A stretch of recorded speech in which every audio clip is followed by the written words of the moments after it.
Here we go, guys. Welcome back. It's time. Alright, I'll talk.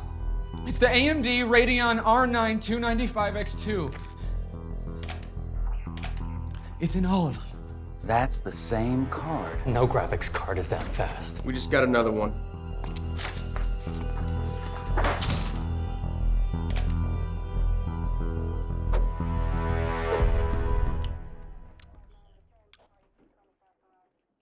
It's too fast. That's right, this thing is fast. It's not perfect, no, but combining two fully fledged R9 290Xs into this silent running, custom water-cooled beast was beyond impressive. The R9 295X2 does what it says on the box. The specs are matching R9 290X, just literally doubled, but for its price. Yes, it was very expensive. $1,499 USD for a graphics card. What is this? 2022 and RTX 4090, but 8 years ago. Combining two GPUs on a single board is nothing new for AMD, only this time they worked with Danish company Asetek and created an advanced closed-loop system with 120mm radiator. As a result, this card handles heat like a champ and during testing never went above 67C on any of the GPU cores. And I must say, it looks to be a well-made unit, as even after all those years of operation it still works perfectly. I bet you are wondering what hides underneath that shroud, so let's take a look, shall we? Design of the 295X2 is purely functional. Somehow dominated by red backlit central fan and fat rubber hoses which are connecting the card with the radiator. Two 8-pin power connectors with combined 50 amps are required to run according to AMD. The display output offers 4 mini display ports of version 1.2 and a single DVI port. I could not get the 4K at 60Hz to run off this card, which was a shame, but judging by the numerous historical forum posts, I was not the only one unhappy. Let's get this beast opened up.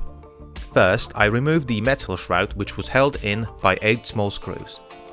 Next, the central fan header and backlight for the Radeon logo, which was a bit fiddly to get to and in the end required some plier action. With the shroud free, let's take a look at those Asetek pumps. I never saw one of these open up before, so if this is your first time too, smash the like button and please consider subscribing, it is greatly appreciated. Those grooves not only look cool, but also help with the overall surface area of the base plate. Card feels darn solid and expensive, let's pop it on the scale real quick. Nearly 1.9 kg or over 4 pounds. It's a chunky boy. Next, I removed all 11 screws from the metal backplate which was little hesitant to come off. This was of course due to the adhesion of all those memory thermal pads. Finally, I removed both GPU braces and 2 of the I/O plate screws which I always forget about. The PCB is almost free, last to unplug was the main pump header. And just look at it. This is one hell of a busy PCB. Look at all those memory modules. Needless to say, no overkill power componentry to be seen here. This card is over 8 years old, but the thermal paste still had some fluidity, quality stuff. The base plate also houses this copper VRM heatsink which is cooled by the central fan. I believe this actually makes the card a hybrid. I've never seen such design before, it really makes me wonder what the inside of the Radeon Pro Duo looks like. We shall see. Sadly, I could not find any information on which generation of pumps are used here. Right, let me replace thermal paste and assemble this card so we can start the testing. Enjoy.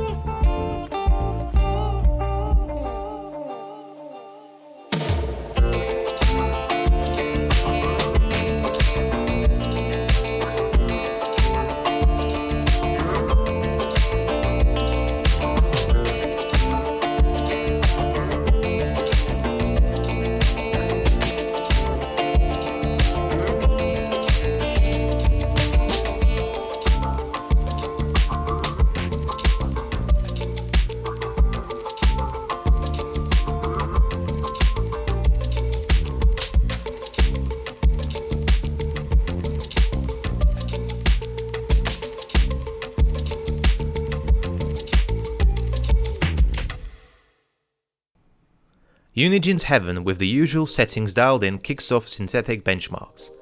The 295x2 mercilessly takes top spot in this graph, easily surpassing the 3000 point mark. Whilst the scaling is not perfect compared to a single 290X, under 10% loss is still mighty impressive. Not so impressive is the overall power and cost effectiveness of the 295x2. Compared to a single 290X or the 780 Ti, this powerhouse is simply too expensive and too power hungry to rank high in this regard, but needless to say, it's still an improvement over the previous generation of cards, which is good to see. Makes me wonder how would this graph look with the RTX 4000 series in it. Next up, Firestrike. Here, the 295x2 just got beaten by a pair of GTX 690s we looked at a few weeks ago. Again, looking at the scores of previous generation dual GPUs really shows just how much more powerful cards are. Let's now move on to game testing. First, gently warming up with the original Crysis at 4K with very high details. Both GPU cores saw little fluctuation in their usage, but mostly remained at 100%. This resulted in solid 64 FPS average with 1% lows at 49. I cannot help but to compare this to the GTX 690 Quad SLI, which pushed 80 FPS on average, but with ultra settings. This concludes the warm-up. Let's test more modern games. Depending on who you ask, including AMD themselves, they might say that this card is overkill for 1080p gaming. So, just to be sure, I've tested 1440p and 4K too. Speaking generally, the 295x2 was happy and performing right up to the point where I exhausted its 4GB per GPU VRAM limit. Once game setting went beyond, a significant stutter was introduced. 2018's Far Cry 5 was running really well on the 295x2. With ultra settings but no HD textures, card pushed 115 FPS on average at 1080p. Stepping up to 1440p and I still saw nearly 92 FPS on average and good 1% lows at 58, striking a great deal and what I would call a happy medium. At 4K, the average dropped to 53, which might still sound okay, but was not allowing for smooth gameplay and I would not recommend using it. Off to a great start. Rockstar refusing to give up on GTA 5's development means we get to soon see and enjoy some in-game RT reflections. No such thing with the 295x2, instead, okay to good GPU usage and at 1080p with very high settings, ISO 145 FPS on average. At 1440p, just a small drop to 138, which perhaps points at some 1080p bottleneck? Finally, at 4K, the card still managed 77 FPS on average with 1% lows at 44. Despite this being fairly playable, personally, 1440p it's where it's at. Run for your lives, here comes the handcard ride in Metro 2033 Redux. We know just how punishing this game can be, but to be fair, GPU usage rarely dropped from 100%. 1080p so smooth 132 FPS on average with 1% lows at 93. Stepping up to 1440p and I saw a big performance hit, literally halving the average FPS to 65 and causing some heavy damage in the 1% lows at just 34. 4K was a no-go. Nope. This 1499 USD card can run Metro at 4K. Let's move on.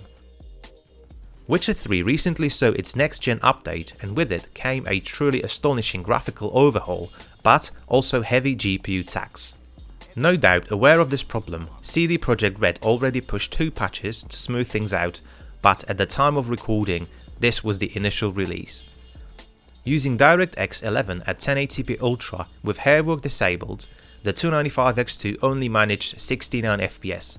Nice. The 1% lows were barely touching 19 FPS, this was not great. What is worse, all of this with really good GPU usage across both cores. At 1440p, average drops just to 54 and to finish off, at 4K, mere 27 FPS with single digit 1% lows. Not to worry, let's try DirectX 12 next. Even better, this time I could not get Crossfire to work. What is really interesting, average FPS halved and 1% lows nearly doubled. safe to say I will return to Witcher 3 in future, as it still provides great experience for testing, but I hope to see the pre-update performance, as not everyone owns a modern GPU or is interested in ray tracing. 2013's Tomb Raider is very well optimized, and I would go as far as to call it the benchmark for how multi-GPU setup should be implemented and work in games. At 1080p Ultra, 295x2 pushed 222 FPS on average, which is really overkill, increasing the resolution to 1440p, and we are still at nearly 170 FPS on average. Finally, even at 4K, with 90 FPS on average and 1% low sitting at 76, I was more than happy with the result. Another really well behaved title for multi-GPU setups is Battlefield 1. Both cores show nearly 100% usage across my testing, and with 1080p Ultra settings, card pushed 140 FPS on average with really solid 1% lows at 93. 1440p scaled nicely, and with 99 FPS on average, the game was still perfectly playable. Only at 4K, I saw dips below what I call smooth, with average at 54 and 1% lows under 20. Still, not bad for a 2016 title, don't you think? Introducing for the first time on this channel, Deus Ex: Mankind Divided. This 2016 title makes good use of the R9 295X2, and both cores show nearly 100% usage across the run of the built-in benchmark. With high settings at 1080p, the average was nearly 90 FPS with decent 1% lows at 69. Nice again. 1440p was still more than doable with the 295X2. 67 FPS on average with 1% lows at 55 was once again a happy medium. 4K with 36 FPS was okay, but not something I would recommend. Not with this card anyway. Let's close off game testing with some zombies. Dying Light, whilst being an Nvidia sponsored title, ran really well on the 295X2, and both GPU cores saw nearly 100% usage. 1080p with high settings pushed absurd 188 FPS on average, 1440p dropped to 145 on average with 1% lows at 112. And finally, even at 4K, I saw 76 FPS on average with 1% lows at 57, making for a great gaming experience. Let's wrap things up. Fast? Too fast. Picture the scene, it's 2014. Dark Souls 2, Alien Isolation and Destiny were released. Intel launched Devil's Canyon and Haswell E, an honorable mention to FX 8300. Nvidia launched their $350-ish GTX 970 and $550 980 GPUs, whilst AMD continues to sell good amount of R9 and R7 GPUs, and then, all of a sudden, we get this monster of a card. AMD claimed 295X2 was the fastest GPU on planet, and they were not wrong. At 1080p, it beats Titan Black in Firestrike. This is all nice and well, however, it did come at a price. A hefty premium if you ask me.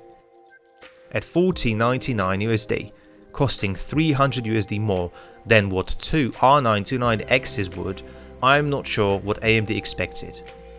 On the other hand, forget the deafening crossfire experience of using two blower type 290Xs and near water boiling temperatures. I love the 295X2, it's such a powerhouse, I often forget it's from times when I had no grey hair. If and when utilized properly, it blows Nvidia out of the water, and not just in games.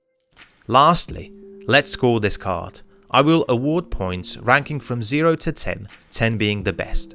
Please treat those as my personal opinion, as your mileage may vary. Performance. That's a solid 8 out of 10. When Crossfire kicks in, it rocks. A single R9 290X is strong. Two of them, too strong. Thermals and acoustics.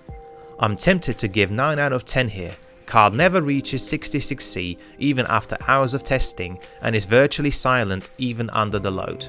2 pumps, the FUT 120mm radiator and premium fan are working as expected. Aesthetics. I like the design of 295X2, lots of metal and it looks purposeful. That's a 7 out of 10 for not having the fan cable integrated within the tubing. Was that harsh? Maybe, but the 295X2 can take it. Features. I'll give it just 4 out of 10 here. Card comes with a dual BIOS, which is nice, but that is about it. No way to control lightning, and worst of all, the I/O does not come with the option to display 4K at 60Hz. One needs active converter to maybe get it working. No, using 30Hz is the biggest punishment for me, and by far the worst attribute of this card. Value for money. I'm afraid just 3 out of 10 in this one. Ignoring this card launch price, which by the way costs as much as $40.90 if we account for inflation, the second-hand market is not very big, and some people value the 295X2 at over £300 or 360 USD. Every now and then an auction runs and I saw a couple to go for around £160 or just under 200 USD, which is more acceptable but still not a great value. That gives the R9 295X2 a total of 31 points.